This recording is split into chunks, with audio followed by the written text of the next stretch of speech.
Essa é mais uma live aqui no Pesquisa Acadêmica. Eu vou dar um tempinho para que outras pessoas entrem. Enquanto isso, boa noite a todos, a todas, a todos que vão chegando.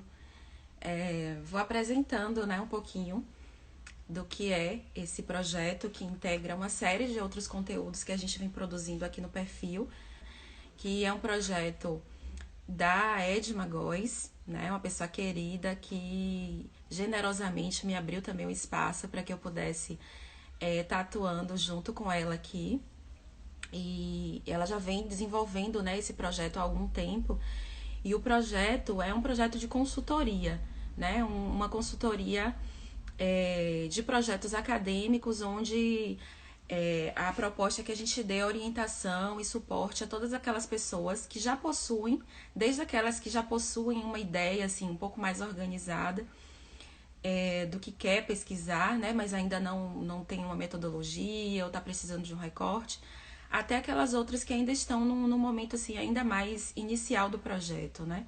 Então a ideia é que a gente faça essa consultoria contribuindo com a orientação dessas pessoas, né, para que possam construir, organizar as ideias sobre o que pesquisar, qual o recorte, enfim, costurar, possibilitar, assim, pensar metodologias. Então, a consultoria oferecida aqui, né, por nós, tem essa finalidade de acompanhar todo o processo de escrita, né, do projeto, até o envio do projeto e também depois da aprovação, da gente pensar também essa simulação, né, na banca, da defesa, que normalmente é a fase final da seleção. E essa consultoria são nas áreas de comunicação, de ciências sociais aplicadas, artes, letras e educação. Então, quem tiver interesse ou que conhece alguém que precisa, né, desse suporte, envia para amigos, amigas, enfim. E é isso. E hoje eu tô bem feliz porque a live de hoje é sobre saúde mental, bem viver e academia, em diálogos aí contemporâneos. E a nossa convidada, que eu já vi que chegou, bem-vinda, que é a doutora Anne Carneiro, mãe de Yara, nascida em meio ao seu processo de doutoramento, né, que foi concluído no ano de 2019, psicóloga, arte terapeuta em Junguiana, doutora interdisciplinar em mulheres, gêneros e feminismos.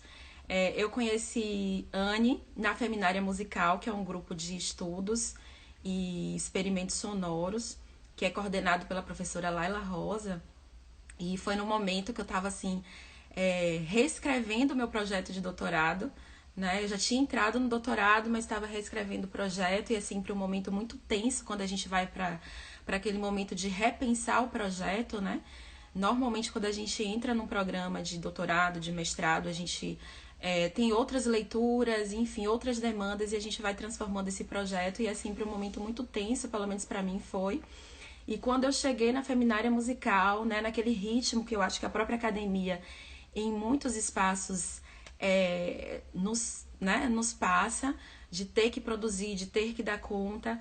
Cheguei na Feminária e uma das coisas que a professora Laila trazia pra gente, né, nas reuniões e no componente curricular que eu fazia com ela, antes de qualquer coisa, de qualquer partilha de textos, né, de fichamento, era: eu quero ouvir 3 coisas boas da semana. E aquilo foi uma das coisas que mais me impactou inicialmente, né, quando eu comecei a ter contato com a Feminária Musical, que foi onde justamente eu conheci a Anne, que já entrou. Eu queria que ela pedisse para entrar aqui na live, para participar, para eu poder aceitar aqui. Anne, por favor. Oi, Anne, boa Aqui. Oi, noite. querida, boa noite. Que alegria Tava você aqui, aqui, que massa. Bem feliz. tava, tava aqui te escutando e fazendo esse percurso também na memória, assim, né? Aham, Desse início de encontro e desse lugar também que eu sempre menciono, que é a Feminária. sim. Queria só agradecer antes da gente iniciar assim o convite e parabenizar imensamente essa parceria tua com a Edma e todas as outras mulheres que têm passado por aqui também, têm acompanhado a página e tem sido delicioso acompanhar os conteúdos, as discussões, e certamente é uma proposta assim, né, interessantíssima para quem adentra a academia e tá, enfim, se familiarizando com esse contexto. Pois é, a ideia é essa, da gente, né, trazer essa partilha e, enfim, construir também outras rotas, né, de construção de saberes e de construção também de projetos que venham também com essas demandas sociais, pessoais, né, que eu acho que atravessa muito do que a gente vai conversar hoje também. Então, o tema da live, conversando com a Anne, e a partir do que ela pesquisa também, é saúde, bem viver e academia, que eu acho que são três temas assim que atravessam muito não só a trajetória, né, enquanto profissional, como psicóloga, mas também como na sua trajetória também acadêmica, de sua pesquisa. E aí fiquei pensando nesse lugar, né, da própria feminária, e de que, pensando no meu próprio processo de como eu estava acelerada construindo o projeto, e de como eu entrei no doutorado era uma outra coisa, e depois como fui repensando ao parar e dizer, peraí, eu vou começar uma aula, vou começar um processo aqui dentro da universidade, no espaço que me pergunta três, primeiro, né, de cara, compartilha três coisas boas na semana. E como aquilo começou a trazer também para a cena o meu próprio sentir. E aí a minha primeira pergunta para você, e como isso também foi importante para pensar a minha própria saúde, para pensar, né? Para pensar como é que eu estava enquanto pessoa, enquanto pesquisadora, e isso mudou muito o meu texto. Então, minha primeira pergunta para você, Anne, o tema da tua tese é saúde, artivismos e pedagogia feminista. É justamente a feminária musical, né, que é teu objeto de estudo, Uhum. no contexto da Universidade Federal da Bahia. Então, a minha primeira pergunta, assim, qual é a perspectiva de saúde, né, dentro dessa tua pesquisa, e, enfim, na tua trajetória também? Como é que você tem pensado isso? Então, eu parto da psicologia, né? E fui, enfim, sou formada há 10 anos, então comecei a sentir nesse processo de aprofundamento, né, dos campos, das abordagens, uma necessidade de buscar outros caminhos de compreender saúde. E eu sentia que hoje em dia, né, por exemplo, hoje em dia eu estou inserida num curso de psicologia enquanto docente e a discussão caminhou e a gente fala de saúde de um outro lugar de fato. E, enfim, esses tensionamentos já estão muito mais presentes, mas lá naquela época era, assim, não era discutido, não era pensado saúde, saúde pública ainda era também, saúde coletiva, uma coisa que não era tão próxima. E eu sentia, é, enfim, uma ausência, assim, de aportes teóricos que pudessem me trazer uma visão mais complexa sobre isso. E era, né, assim, sempre pensado muito nesse lugar do que é patologia, do que é doença, né, de como intervir diante da doença, né, muito menos em pensar saúde, caminhos, vias facilitadas de proteção à vida, à saúde, e isso me incomodava muito. Então eu fui buscando caminhos que me ajudassem a entender como é que eu podia lançar um olhar mais ampliado para esse tema. E aí fui encontrando, enfim, os feminismos, né, através de uma série de professoras lá do NEM, que foi no bacharelado de gênero, que era é, um curso recentíssimo, na época, assim, né, era o primeiro ano, e fui chegando, então, no PPG NEM. E encontrando também as parceiras, e Laila certamente foi uma pessoa que abriu o caminho para pensar saúde por uma perspectiva de mulheres negras, por uma perspectiva, enfim, pós-colonial, que propunha, né, de fato, articular, fazer essa costura e sair também, inclusive, né, desse lugar comum da própria saúde coletiva, de um olhar um tanto restrito, né?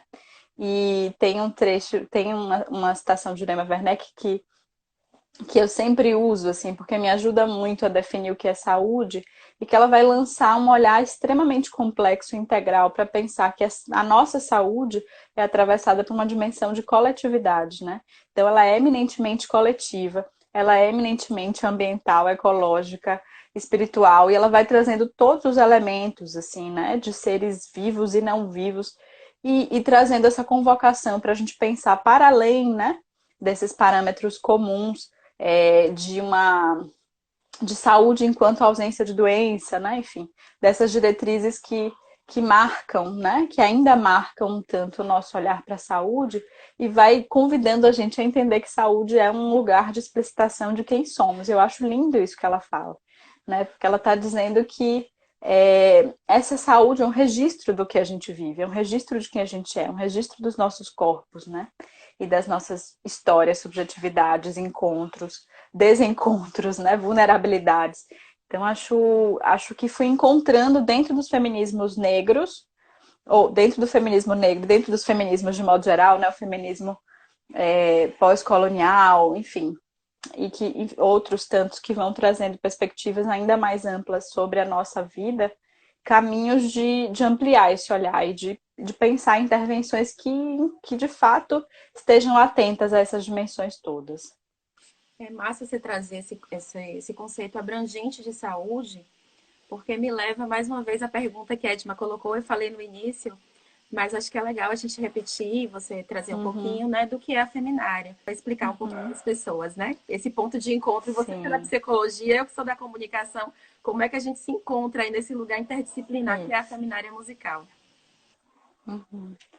E acho que essa é a grande riqueza, assim, desse espaço, assim, né? Obviamente que tem todo o encanto, assim, toda a potência da condução de Laila, de uma perspectiva que é, de fato, de saúde, desde esse lugar que a gente falava, né, há pouco, de uma dimensão que inclui ancestralidade, de uma dimensão que inclui as nossas narrativas, as nossas histórias, e que é esse espaço, né, que é um grupo de pesquisa, que é um grupo de experimentações, como você disse, sonoras também, um lugar de produção e de afeto, de encontro, né? Então é um grupo que se reúne, puxa, não lembro exatamente mais a data, mas acho que 2000, não sei se 2010, 2011, depois eu posso retificar a informação, mas eu ingresso em 2013 e esse grupo, portanto, já tem, né, enfim, uma década mais que isso.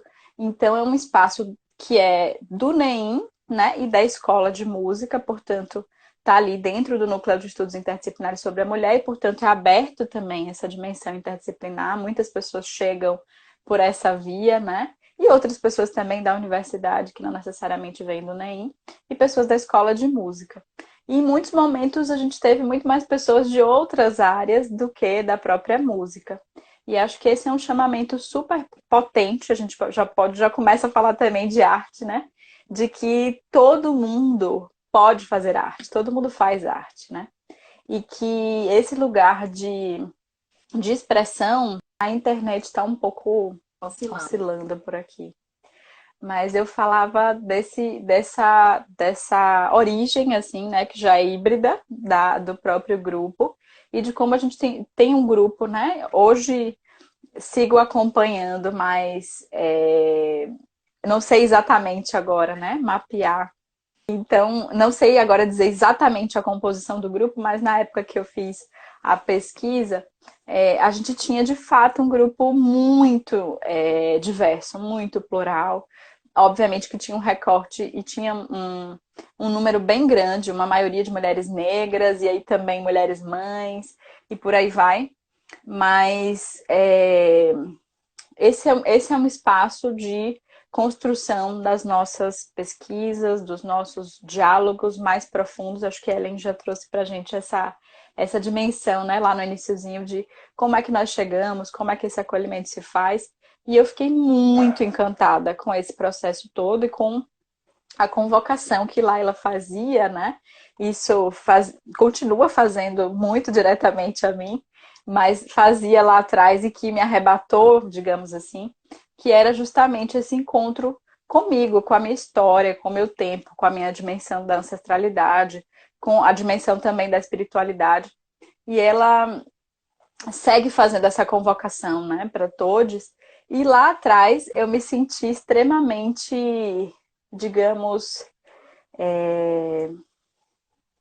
tomada, né? Tomada por um sentido. Como fez mais sentido continuar na academia, fez mais sentido seguir pesquisando, fez mais sentido pensar subjetividade, corpo, arte, inclusive fora da psicologia, que era isso que você perguntava também, né? Então, Então, dentro do NEM, a gente tem... hoje a gente tem psicóloga como professora Darlane Andrade, mas nessa época que eu ingressei, ainda não. Tivemos também o professor Cristiano, enfim, lá de Minas, mas na época não tinha uma psicóloga. E para mim, Laila era a pessoa que fazia esse trabalho de articulação, de cuidado, de ampliação, né, desse olhar para a saúde e de uma prática feminista, uma prática pedagógica feminista que era curativa, né? Que é curativa, que revela para a gente a potência também desse espaço da universidade. Então, já falando, adiantando tanto isso também, né? A gente vai entender que a depender de como a gente se relaciona com esse espaço e a depender dessas parcerias, né, e desses nossos fluxos, a gente vai encontrar pontos, lugares, laços, né, que vão, enfim, nos ajudar a caminhar, enfim, a de fato nos fortalecer, a quilombar e outros processos que são de fato adoecedores e que reproduzem as matrizes de opressão que a gente vive extramuros da universidade, né? Mas enfim, a Feminária é esse espaço de experiência de pedagogia feminista e isso fica lá evidente no meu trabalho, que foi assim uma verdadeira delícia, assim, um verdadeiro presente escolher falar sobre saúde, sobre pedagogia feminista e sobre essa experiência que foi minha, que é nossa, que é do grupo, né? Então, foi mesmo um exercício de autoria, assim, de reconhecimento dos meus processos também muito fortemente.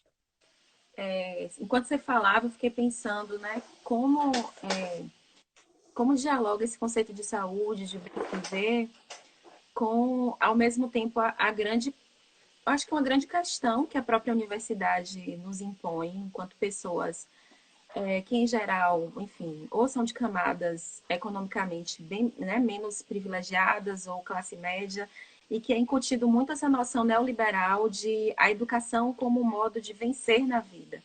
Como é que esse discurso que a gente ouve desde criança, você vai crescer, vai estudar e vai vencer na vida, como é que isso é apropriado pelo próprio sistema universitário, né, dentro dessa lógica do vencer na vida, o que é esse vencer na vida e como isso também vai impondo padrões, tanto individualmente como coletivamente, né? Como é que você pensa isso, inclusive na sua pesquisa? Então, acho que a gente pode pensar como essa dimensão, né, de um ritmo e de uma demanda de produtividade, de aceleração, de entrega, né, acontece. E a gente é muito tomada comumente por esse ritmo, por essa exigência, né, por esse lugar também idealizado, enfim, digamos, muitas vezes distante, né, do nosso imaginário inicialmente, sobretudo mulheres negras que ingressam, né, enfim, pessoas que não estão em lugares de privilégio vão acessar. E a gente vai ver, assim, de forma muito evidente, né, como esse lugar da produtividade, da meritocracia, de até mesmo uma naturalização do processo de adoecimento acontece, né? Então, se você não está doente, se você não está desesperado, tem alguma coisa errada. Se você não produz aquilo que é indicado, você corre riscos e por aí vai, né? Sem falar das relações que por vezes vão cair Também, num lugar sem querer te abusivo. interromper, mas assim, eu me lembro de que quando eu dizia, gente, eu tô muito desesperada, por exemplo, já no final da tese, as pessoas diziam, então é porque a tese tá fluindo.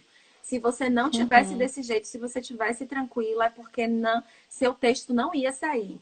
Você chegou a ouvir isso? Você entrevistou outras pessoas, né? Eu queria te perguntar sobre Sim, isso. O que era recorrente muito, nisso nas entrevistas que você fez para pesquisa? sim.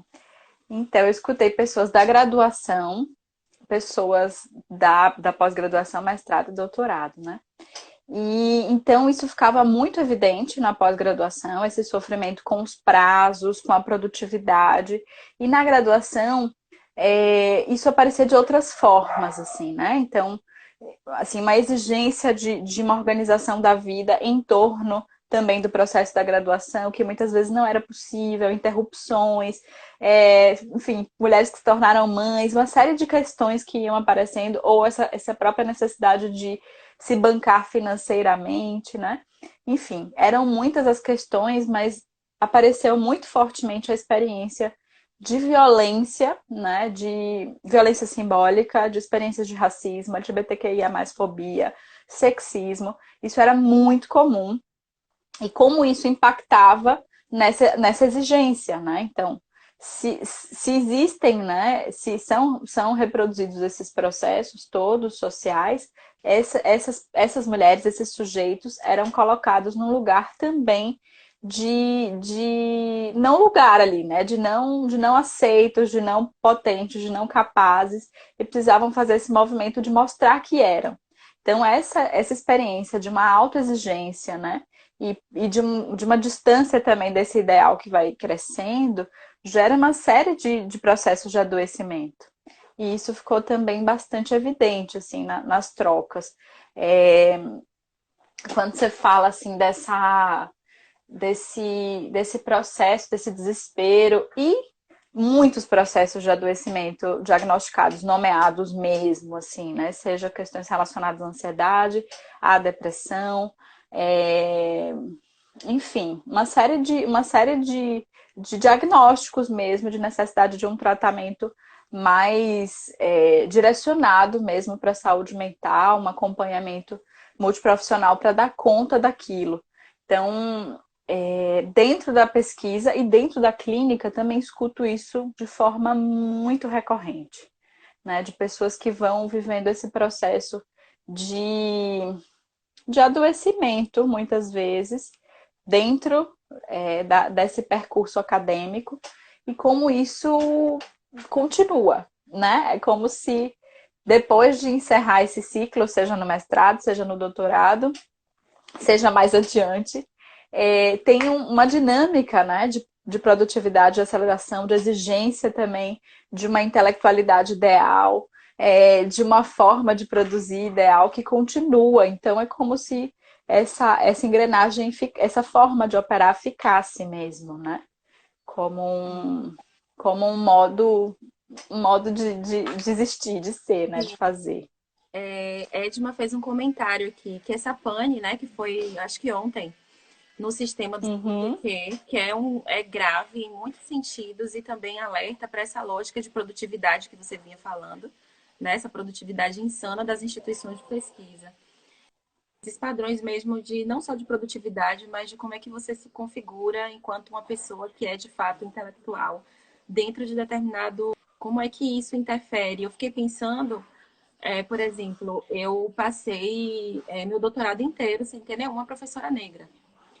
E aí eu queria que você falasse um pouquinho sobre isso. Às vezes a gente também entra no fluxo, mesmo já tendo, enfim, conhecimento acerca Uhum. daquele tema, mas quando passa na gente, como às vezes é preciso encontrar espaços de acolhimento e dessa autopercepção. Assim. Como é que isso impacta, né, na subjetividade e na minha construção, inclusive, né, de texto, enfim, de pesquisa. Uhum. Então, acho que essa sua questão traz para a gente uma série de caminhos assim de discussão, porque a gente parte daí, né, dessa dimensão do epistemicídio que você citou antes, né? Então, é muito comum dentro dos espaços acadêmicos que a gente não acesse outras leituras, intelectualidades afro-latinas, afro-indígenas mesmo, ou enfim, né, de qualquer parte também do sul global. Então, é muito comum que a gente não entre em contato com essas referências, com esses corpos, com essas histórias, com essas vozes. E aí, acho que o NEM, né, ou outros espaços também, o próprio IAC, outros espaços aqui falando um tanto da UFBA, que é o espaço onde a gente transita, né, com mais frequência. A gente encontra espaços que são comprometidos, né? Que já são, né? Em sua formação, em sua origem, comprometidos com essas discussões, mas que também vão encontrar uma série de desafios. Mas estamos aqui na tentativa de driblar essas questões técnicas para a gente continuar falando um tanto, né, sobre saúde, bem viver, academia e todas as nossas experiências, nos nossos diálogos aqui, nas nossas trocas.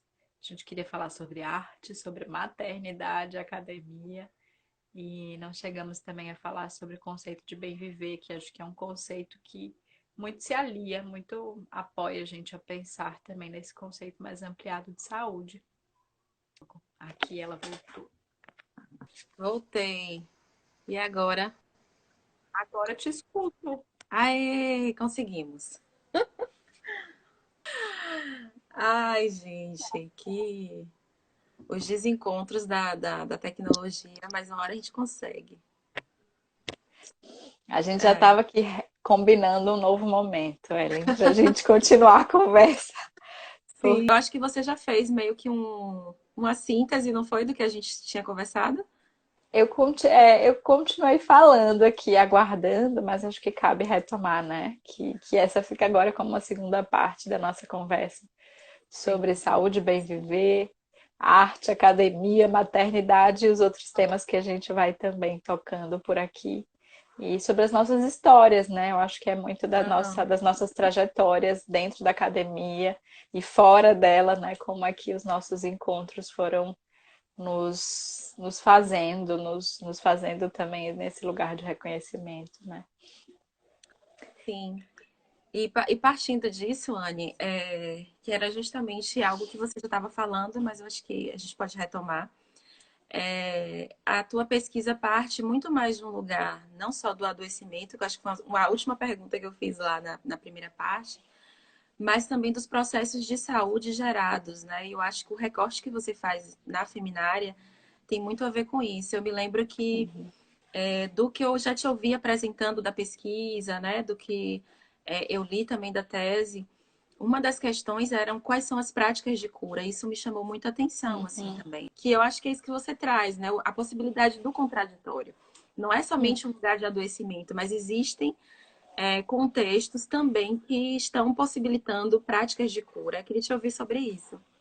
Exatamente. Acho que o meu maior desejo era explicitar, porque essas dimensões, né, das violências, dos atravessamentos já são bem evidentes para a gente, né, que estuda esses temas. E o desejo era explicitar esses caminhos de cura no sentido de maturação, de autocuidado, né? E autocuidado nessa perspectiva de fato política e pessoalizada. Então eu queria muito escutar, e escutei, né, todos falando sobre os seus caminhos de cura, suas práticas de autocuidado. E muitas pessoas traziam práticas que envolviam, né, próprio o corpo de forma mais integral, a yoga, os processos psicoterápicos também. Muitas pessoas indicaram como um caminho de cuidado, de cura muito importante, questões relacionadas à religiosidade, a religiões de matrizes africanas, no caso, né, na época, esse recorte era mais evidente. Enfim, muitos também pequenos cuidados, o uso e o cuidado com os alimentos, com a nutrição, os rituais diários de cuidado, isso tudo foi aparecendo. E o que eu acho muito especial, acho que me marca muito profundamente Bell Hooks, né? E também tem a ver com aquela sua pergunta lá, que depois a gente volta em algum momento, sobre representatividade, sobre intelectuais negras, sobre enfim, sobre encontrar, né, essas dimensões de espelhamento, acho que a gente também fala, nós duas falamos muito disso, né?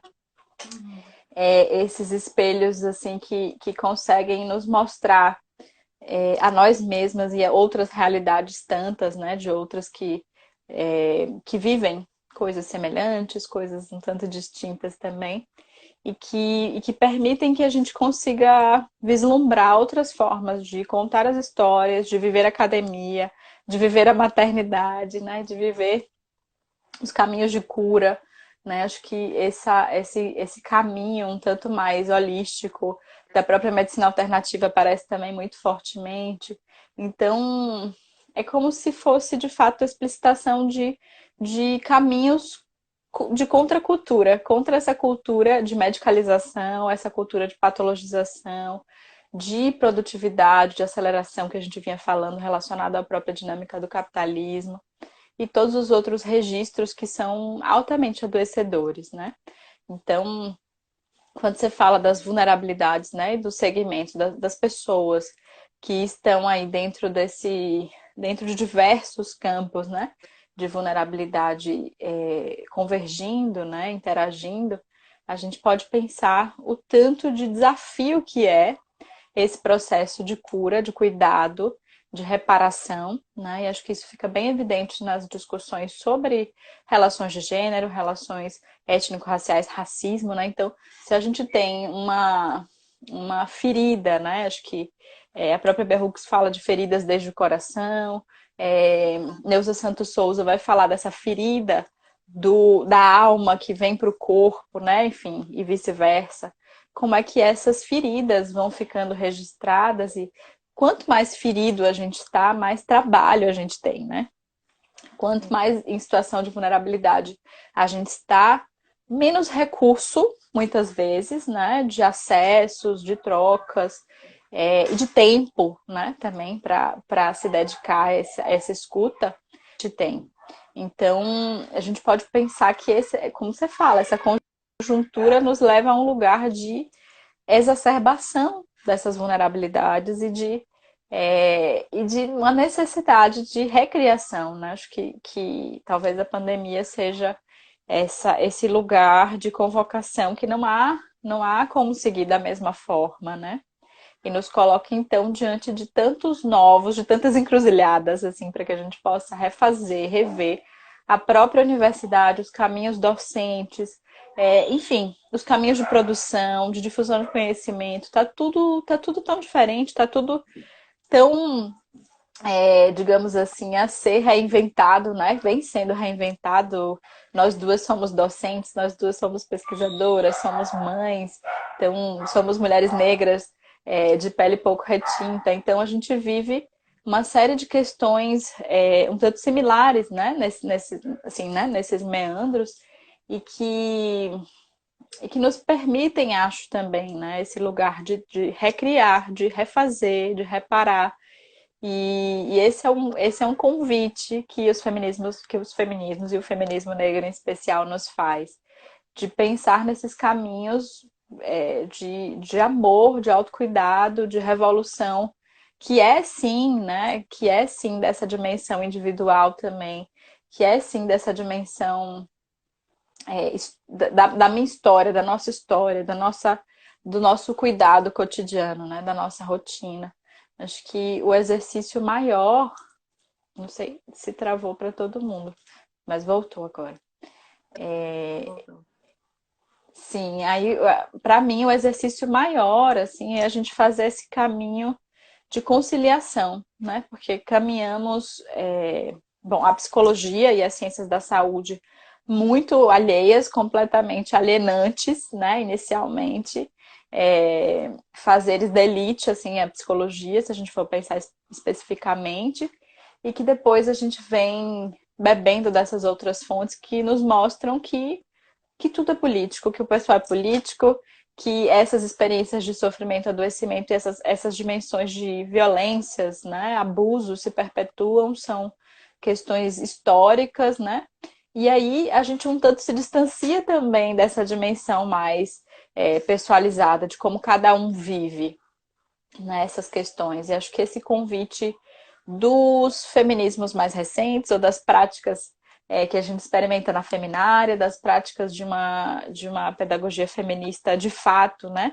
Nos convidam a essa conciliação. Nós somos sujeitos, nós somos pessoas que têm questões muito específicas, né? Muito, de fato, assim, é,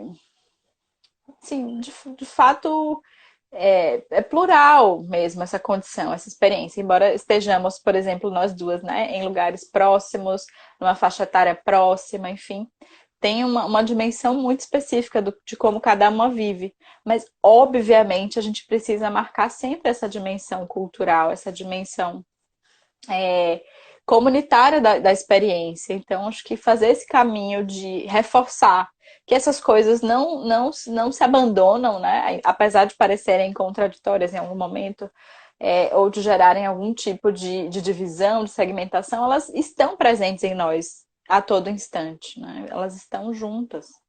Sim. E essa dimensão do coletivo né, no micro, também no individual, eu acho que tem a ver, inclusive, com pensar a própria universidade, como é o conceito de universidade, né? Como se fosse Uhum, universidade, como se desse conta de uma pluralidade de formas de ser, de estar, que eu acho que já começa daí também a grande contradição uhum. no que se pretende como um, né? É isso que você traz. Eu queria só repassar um pouquinho quando você fala das práticas de cura, né? Que para cada pessoa vem com uma pluralidade também de perspectivas, mas de trazer como é que a própria pesquisa ela pode ser redimensionada a partir desse lugar, né? Eu estou batendo nessa tecla porque eu acho que para mim fez muito sentido. A partir do momento que eu olhei para o meu corpo, né, e que eu trouxe esses marcadores sociais da minha corporeidade do singular, é que eu acho que deu mais sentido de modo também coletivo, que eu acho que tem a ver com o que você está trazendo, né? E como isso inicialmente para mim é um pouco cansativo para, por exemplo, pessoas, mulheres negras que chegam nas universidades e a gente às vezes se dá conta de que precisa falar mais uma vez sobre isso, né? É como se fosse de uma certa forma uma reivindicação pela própria humanidade. É como se a gente não pudesse falar de outros assuntos, porque a gente sente a necessidade de o tempo inteiro estar reiteradamente tratando desse tipo de questão. E aí, quando a gente encontra esses coletivos, né, por exemplo, como a Feminária, que, como você marca aí, tem muitas mulheres, algumas mulheres mães e muitas mulheres negras, de como esse sentimento de pertencimento, né, eu acho que isso dá uma dimensão também, para mim, é uma prática de cura, né, assim, é a sensação de pertencimento. E fiquei pensando também nesse quando você fala a questão da maternidade. Aí fiquei lembrando que a própria UFBA tem uma creche, tem a creche da UFBA, que é uma exceção também diante né, de um quadro mais abrangente. E tem um outro ponto, né, que eu me lembro assim, quando eu consegui a vaga, por exemplo, para Davi, para o meu filho na creche da UFBA, vinha uma outra coisa que era a culpa materna, né? Como é que atravessa, é engraçado, como é que essa dimensão micro da universidade, ela está o tempo todo sendo atravessada por uma dimensão estrutural da própria sociedade, que é essa dimensão da culpa materna, do deixar a criança, do... Enfim, como é que você pode... Não sei se isso está diretamente ligado também com a sua pesquisa, mas o que, que você poderia falar um pouquinho também sobre esse processo, né? Então, bom, você trouxe algumas questões anteriores para a gente pensar também com relação à universidade, à própria origem da universidade, ao modelo, né, tradicional da universidade, enfim, que sempre foi, né, excludente, sempre foi, de fato, é, eurocêntrico, eminentemente branco, androcêntrico, por aí vai. Então, a gente vem num processo de tensão, né, e de tentativa de ruptura, de transformação, que é bastante doloroso, né? Bastante difícil para quem está nesse tensionamento, e você bem sabe. Então, por isso também esse lugar de sempre ter que reafirmar de onde a gente fala, enfim, de ter todo esse cuidado, assim, eu me lembro muito dentro dos nossos processos de discussão e construção de produção, que eu preciso justificar, eu preciso embasar o porquê eu faço esse caminho, né?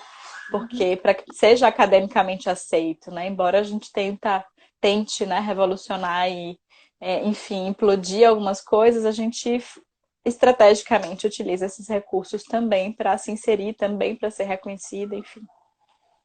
E esse ponto do reconhecimento, acho que é um ponto extremamente central, né, para pensar nos vínculos, nas relações e nessa nossa dimensão humana que se faz no laço, que se faz no reconhecimento e que se faz no grupo, né? Então acho que é tudo isso que você traz para a gente também, que ficou muito evidente para mim na minha experiência, na experiência das interlocutoras, né? Que é justamente essa necessidade de pertencer, de viver, né? Uma experiência grupal que seja reparadora, que seja saudável, né? E quando eu te ouvi, eu lembrei também de uma coisa que eu acho que é extremamente reparadora e incomum nos laços mais contemporâneos, assim, fazendo uma generalização que pode ser, digamos assim, simplista mesmo, mas que eu observo, assim, sinto, né? E a gente tem registros também de pesquisa, né? Então, esse lugar da confiança, né? No outro e na gente, digamos que é cada vez mais abalado, cada vez mais questionado. E estar num espaço em que o outro confia em você, confia na sua potência, né? Como a gente pode experimentar e segue experimentando na Feminária, é extremamente revolucionário. Porque o outro confia, às vezes, mais do que eu na minha potência. Enquanto a gente está em outros espaços que nós estamos o tempo inteiro sendo desautorizadas, deslegitimadas, não escutadas, silenciadas, né? Então eu lembro da graduação, por exemplo, que eu me sentia assim, uma sensação de sufocamento assim, que vem agora, né? Oi, Dila, querida, Deboroca, todo mundo por aqui. Então, eu tinha essa sensação. E eu lembro de uma experiência também formativa em grupo, que foi super especial de psicologia social, que foi um momento assim de conseguir falar, sabe, de conseguir colocar para fora, porque até o início da adultez era uma dificuldade enorme, né? E a gente pode pensar todas as questões relativas a gênero, a raça, enfim. Uhum. Enfim, né? Não vou nem falar um tanto, mas do meu lugar também cheio de privilégios, com alguns privilégios, isso tudo acontecia, né? E dentro da academia a gente vai tendo que é, construir, né, esse lugar de confiança em nós para que a gente consiga produzir, para que a gente consiga finalizar, para que a gente consiga apresentar, né, para que a gente Uhum. consiga, enfim, reconhecer que a gente trilhou esse caminho e de que é legítimo, né, mas o tempo inteiro isso estará em jogo em alguma medida, né? Sendo quem somos e falando dos temas que nós escolhemos falar, né? Então, eu me sinto assim, hoje na docência, é um exercício, agora cuidando, né, de um grupo de pesquisa também de graduandes.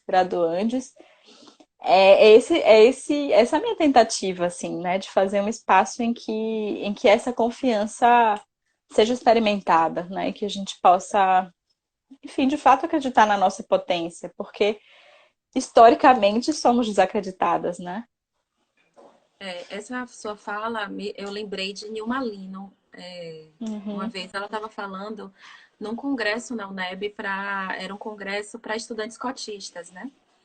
E ela falava justamente disso, como as cotas são revolucionárias, mas ao mesmo tempo, se essa estudante entra e ela não tem essa dimensão política e politizada uhum, do que possibilitou, né, as cotas e toda essa reivindicação em torno do que são as ações afirmativas, essa pessoa pode se formar e voltar como docente, inclusive reproduzindo práticas meritocráticas, uhum, práticas que não tragam, inclusive, conhecimentos que têm a ver até com ele, com ela própria.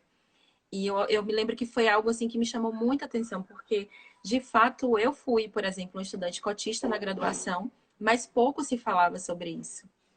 E quando se falava era nesse sentido de comparar. Será que o aluno, a aluna cotista, está de fato equiparado com a demanda e com as notas das outras pessoas? A única vez que a referência foi feita, por exemplo, na minha turma, foi em relação a isso. E de como inicialmente eu ficava com vergonha de dizer que eu fui uma aluna cotista. Então, isso que você traz, assim, vem muito nesse sentido de compreensão mesmo, né? Do que são as ações afirmativas, do sentido de reparação, e qual é o sentido político disso nas nossas trajetórias, inclusive nas nossas subjetividades, nesse sentido de legitimidade, né? De dizer as cotas também é um lugar de legitimidade, de reivindicação, de afirmação.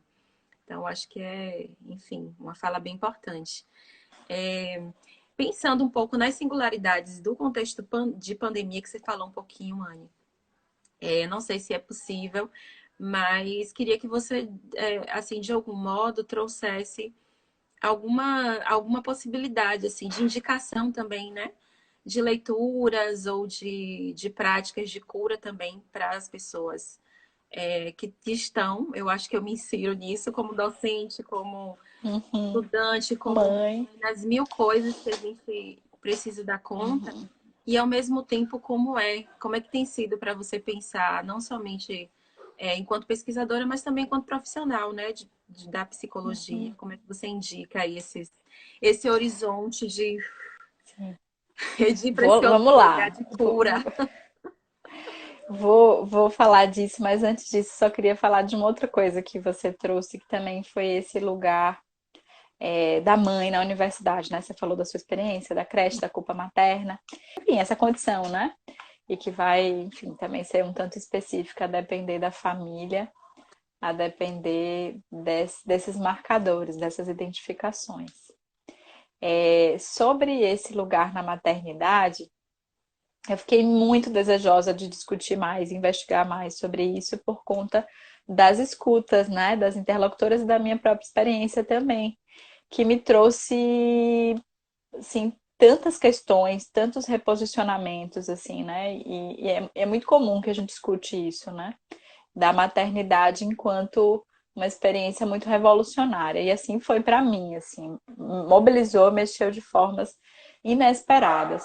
E e era muito difícil, né? E é muito difícil fazer essa divisão entre vida acadêmica e maternidade. A gente sabe que também não é só essa, tem outros tantos segmentos de cuidado aí que a gente deseja muitas vezes ou que vão sendo necessários. E que dentro da academia a gente vai entender que isso está de fato é, germinando, assim, né? Muito inicial, porque esse espaço de acolhimento, enfim, desde da própria experiência gestacional até a experiência dessa puérpera, como é que fica isso? Então, eu escutei de algumas interlocutoras que viveram, por exemplo, na graduação, a gestação, e aí, bom, tiveram acolhimento de algumas docentes, mas que não tinha uma diretriz, assim, de como é que se lida com uma estudante que tem essa experiência dentro da graduação, ou até mesmo dentro da pós-graduação, né? Não se tem um parâmetro que, digamos assim, cuide desses direitos ou desse lugar, né, dessa mulher. A gente viveu, nós duas vivemos gestações na pós-graduação e tivemos, enfim, um tempo ali, né, um tempo pequeno de licença para dar conta e todos esses desafios, eles são potencializados, né, dentro da academia, como a gente falava, diante da lógica do capital, da lógica da produção. E, e aí o meu desejo agora é pesquisar isso, né, no NEIM. Eu sigo no NEIM, nunca mais estarei distante. Agora como pesquisadora associada dentro do GAD, NEIM, de Autoridades e Diversidade, pesquisando mulheres mães na academia, mulheres mães e caminhos aí de pós-graduação e docência. Então, é um tema que ainda seguirei aí mergulhando e que é extremamente caro para nós, porque cada vez mais, né, a gente tem, enfim, mergulhado nesse universo e muitas mulheres também entendido que há possibilidade de viver isso, né? Porque antes também havia essa dicotomia de, bom, ou você escolhe uma carreira acadêmica, ou você escolhe ser mãe ou ter, sei lá, se dedicar à sua vida pessoal ou à sua família, enfim. Então, a gente pode pensar que esse caminho, né, de compreensão de que isso é possível e de que a gente também, né, tem um percurso aí para disputar os nossos direitos dentro desses espaços, está bem posto, assim. Acho que isso tem sido bastante tensionado, né? Já tem muitas mulheres produzindo nesse campo. E, e agora sobre esses processos, né, pandêmicos e cura, nossa, acho que tem sido uma jornada muito desafiadora, né? Pensando todos de modo geral, e aí a gente vai pensar nas especificidades de cada experiência para de fato enfrentar né? Esse tempo presente cheio de desafios, e a gente pode falar de todos eles, dessas dimensões, desse desgoverno, né? E de uma crise, e de tantas crises dentro dessa grande crise é, de saúde, e que nos põe num lugar de maior vulnerabilidade mesmo, né? E de maior propensão a agravos de adoecimentos ou desenvolvimento de algum adoecimento, de alguma patologia, de alguma psicopatologia, inclusive.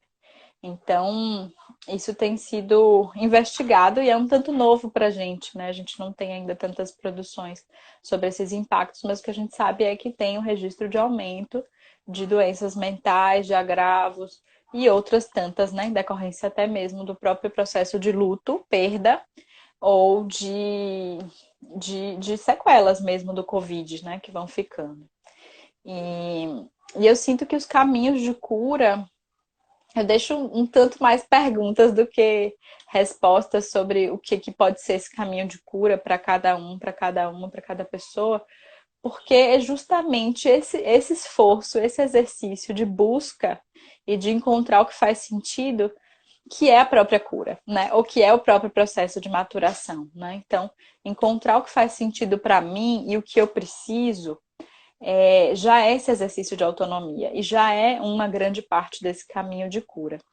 O que eu posso dizer é que os processos terapêuticos, né, os processos psicoterápicos, os processos arte-terapêuticos, os processos de experiência em grupo, enfim, caminhos nessa direção tendem a ser, né, potencializadores das nossas autonomias, tendem a ser espaços de cuidado, né, e de nutrição da nossa potência. Então, o que eu ouso dizer, né, é que vale essa busca, né, vale essa busca individual pelo que faz sentido.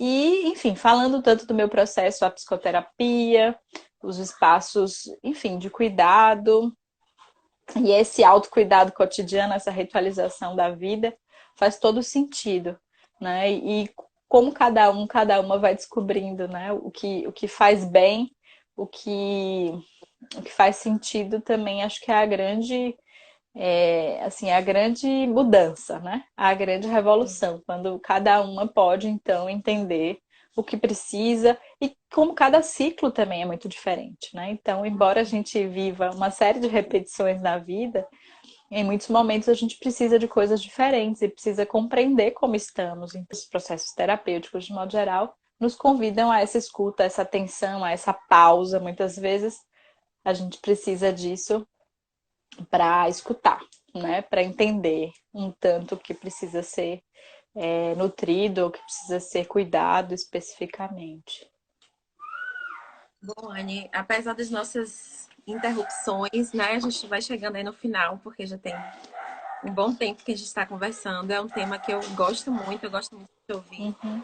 Mas, assim, só para terminar, que eu acho que é uma pergunta bem abrangente, mas ao mesmo tempo é mais uma deixa aí para a gente ficar pensando, que é a internet hoje está no exercício de paciência com a gente, né?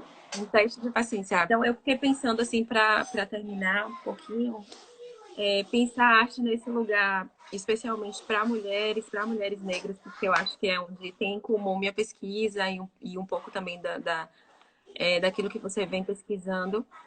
E esse processo, né, você trouxe muito ao longo da sua fala como a não legitimidade dos saberes e a não legitimidade da fala, ela vai provocando silenciamentos. E eu acho que a arte vem justamente nesse lugar de abertura de brechas, né? De brechas que muitas vezes não estão em lugares hegemônicos, não estão em lugares de grande visibilidade, mas ao mesmo tempo é essa possibilidade de construção do não silêncio.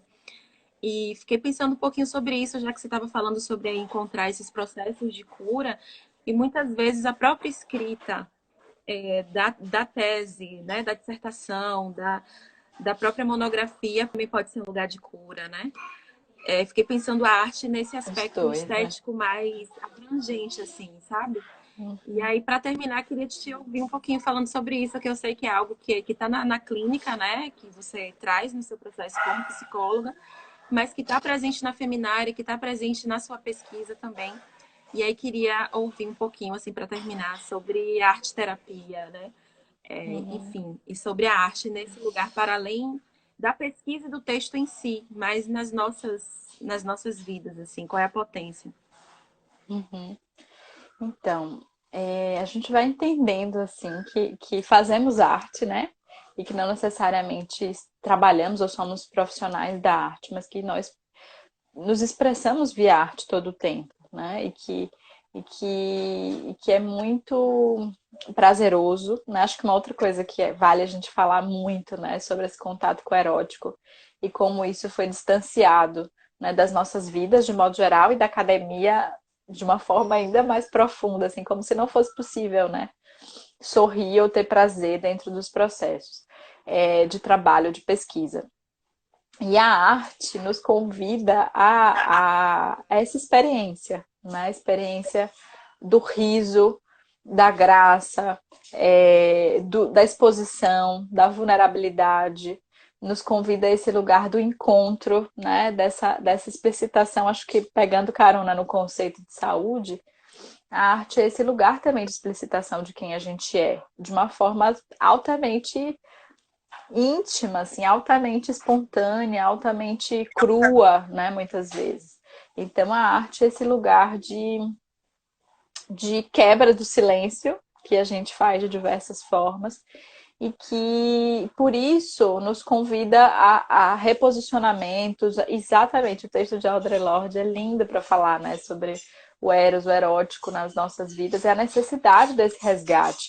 E a arte é uma via muito facilitada de resgate do erótico, de resgate também da nossa potência, né, desse lugar do que é saudável em nós, porque nós não somos só doença, mesmo quando estamos passando por processo de adoecimento. Nós não somos, enfim, só dimensões densas e sombrias. Nós também temos uma série de outras coisas dançando dentro.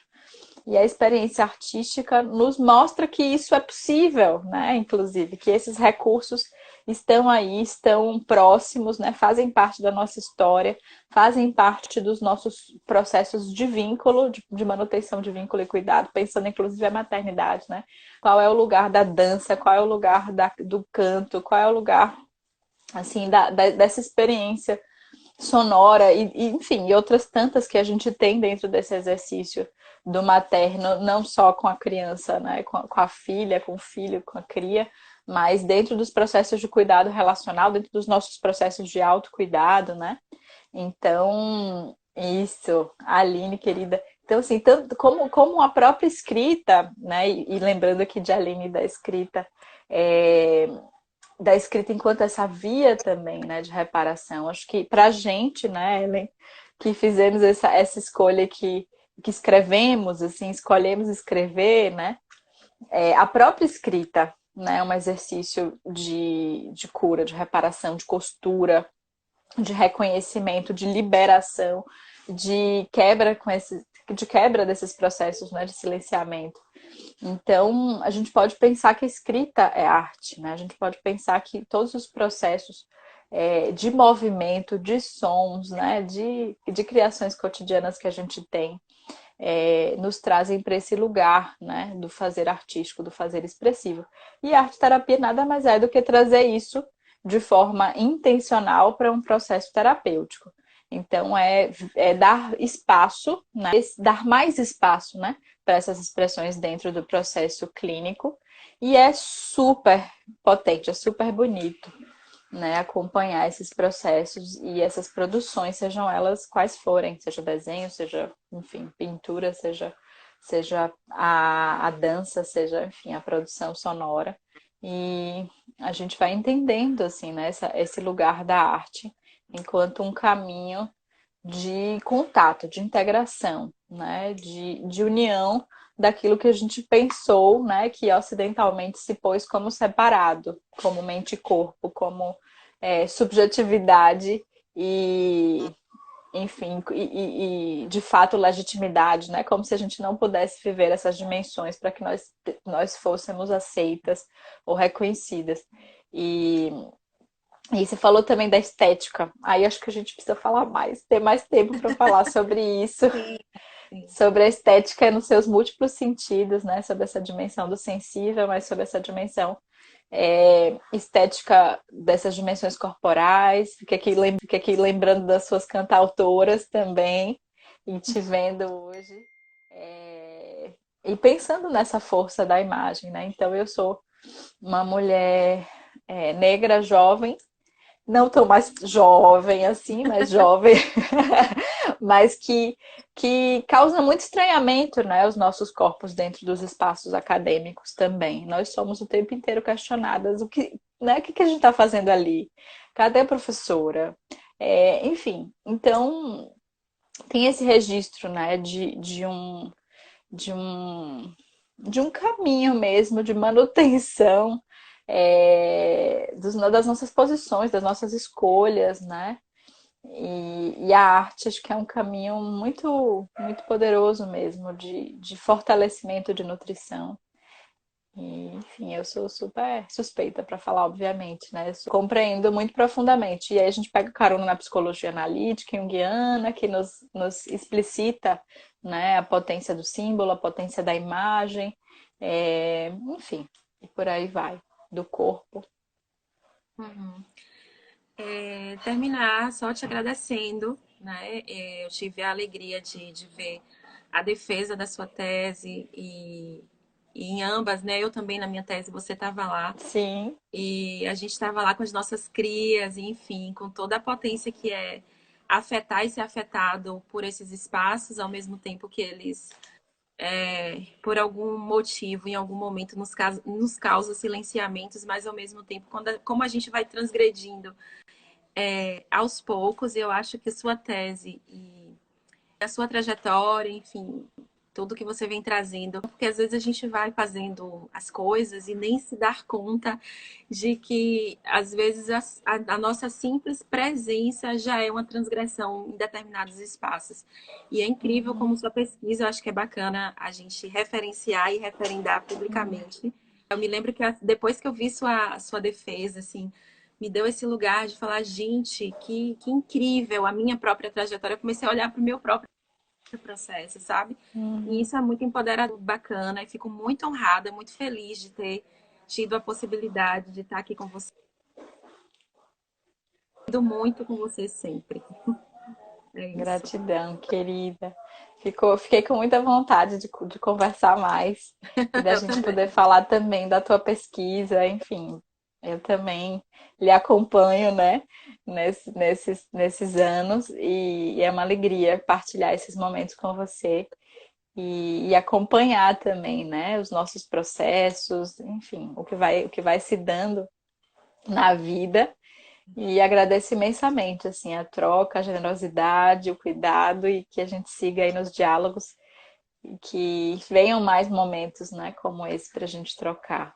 Fiquei pensando já no desejo de te convidar para falar sobre Ah, a arte no seu trabalho, que né, na massa. sua jornada, e sobre as cantautoras e sobre as suas experiências também. Acho que é muito valioso mesmo que a gente possa se escutar sobre tudo isso. Que massa. Então, obrigada. Gente, a pesquisa de Anne, a tese de Anne é muito, muito interessante, muito importante. E tá no repositório da UFBA, quem tiver interesse, procura lá. E é isso, também tem o perfil dela, a gente está aqui no perfil dela, na verdade, a gente vai compartilhar também no Pesquisa Acadêmica. E se você quiser deixar outros contatos, Anne, enfim, encerrar, já te agradeci. E é isso. Se quiser falar mais alguma coisa. Não, só tenho a agradecer. Agradecer a todas, a todos que estiveram por aqui, que eu ouvi, a todo mundo que seguiu persistindo aqui, né? Apesar das Sim, nossas dificuldades técnicas do dia. Enfim, agradeço imensamente aqui as trocas, quem foi compartilhando. Carol que tá por aqui, Aline Carol que tá compartilhando aqui das experiências também, com saudade de você, querida. E para dizer que, bom, tem inclusive nesse perfil, né, psi.tony Carneiro, tem um Linktree, tem um linkzinho com várias coisas, inclusive as minhas produções, outras referências de outras autoras e autores enfim, que me encantam, que dialogam, né, com essas perspectivas que a gente vem aqui falando. E recomendo também o podcast Vielas, que é o podcast que eu faço parte junto com três, agora duas, enfim, companheiras, amigas, parceiras, que a gente, né, enfim, faz esse exercício de tessitura e discussão sobre esses temas que nos atravessam, né, enquanto mulheres, enquanto psicólogas, e o que cada uma traz também na sua bagagem. Então, ficam aqui essas duas indicações. Agradeço imensamente. Um beijo enorme para Um você, beijo. Ellen, querida. Até a próxima. Até a próxima. Um beijo, gente. Beijos, boa noite para Boa todos. noite. Boa noite.